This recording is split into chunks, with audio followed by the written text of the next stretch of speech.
Now this area here had existing spray texture on it, and all the skimming material came off of it when I removed the wallpaper. So now I've got to put some skim coat material on here. I'm going to put 2 coats, and because it's such a small area, I'm just going to use my 6-inch knife. I've mixed up some all-purpose joint compound, and basically I just took it right out of the box, and I'm just going to put a thin layer over this. Trying to be careful not to get it all over the place. If I get some on the cabinet or something, I can leave it and wipe it off later. Okay, I'm just trying to get it up here next to the ceiling first. Hey, I got the video on. How you doing? Is Eddie here? No. What is that? Okay, so I'm just going to keep putting this mud on here. Yes. And I want to try to keep it on fairly thin, but I've got to coat the coat over everything. the spray texture on here. Okay. Oh. So after I get some on, I'm going to lightly wipe it back off. And if you've been watching my sheetrock videos on how to install stuff, you probably already know how to do this. I do. I don't want to take off too much, but I don't want to leave it on too thick either. This has got to dry enough to where I can put the next coat on before I leave, but I don't want the mud, the spray texture, to show behind it, okay? If I get a few lines on it, that's okay. I can lightly wipe those off when this dries, okay? Yeah. Now I could use a wider blade. I got a 12-inch. I generally don't use that for just small little areas like this. So I've got to make a decision as to how much I'm going to put on and how much I'm going to take off. Oh. You're not going to get it perfect on the first coat, but you're going to get it enough to where the next time you put on the second coat of this, it's going to cover really good.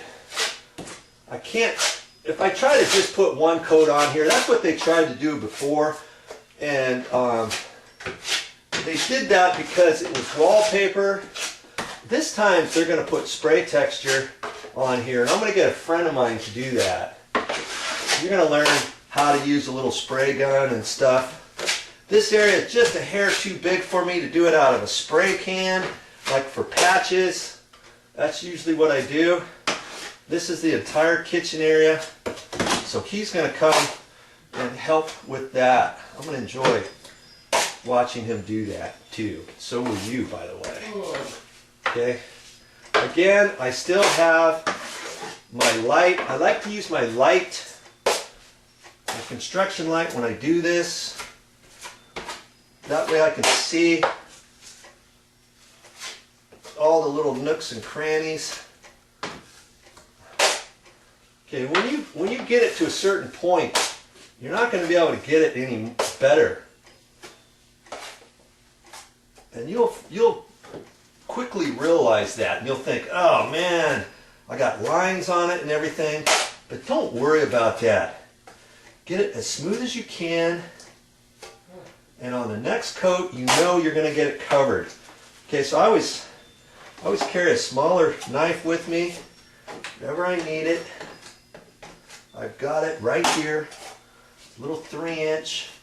And if I needed something even smaller than that, I could use an 1.5 inch standard putty knife, or I could get one of those putty knives at the store, those plastic ones, and cut that with some tin snips if I needed to fill it in certain areas. Okay. Now this is just the regular all-purpose joint compound I'm using for this. And I get a lot of questions as to, hey Joe, how much water did you put in there? Well, I opened up the container and it looked actually pretty good. So I didn't add any water in it. It came directly out of the box. And sometimes you can do it that way depending on what you're using it for. Lots of times people like to put just a little bit of water in it.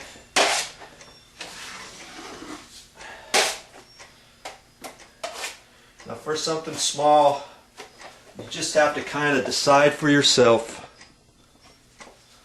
Do you need to put water in it or not? You'll be able to get the idea of how much you need after you start working with this material after a while. And you know, this is something good you can practice on before you start doing a major sheetrock job. Do a patch first. See if you even like doing this type of work. Obviously, the first couple times you do it, you're not going to be as good as the third or fourth time you do it. You know, the first time I did it, I was like, I don't know. It's one thing about trying to get it smooth. It's another of knowing if you have how many coats you have to put on, so when it gets all done, you're not going to see your patch. That's the part that I was concerned about. You know? But once you start doing some patches, you'll start figuring it out. You keep watching my videos too. I won't stray you wrong. Okay?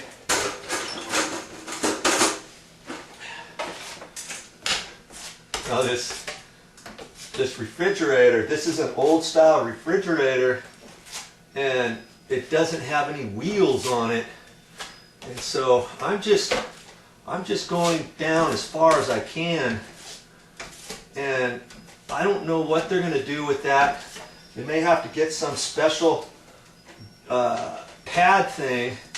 You take that pad, you put it underneath it, and you blow it up with air, because they don't want to rub it and pull it out on their nice new linoleum floor. Okay, so she told me just to go down to it for now. They'll have to decide. I'm letting them decide what to do with that.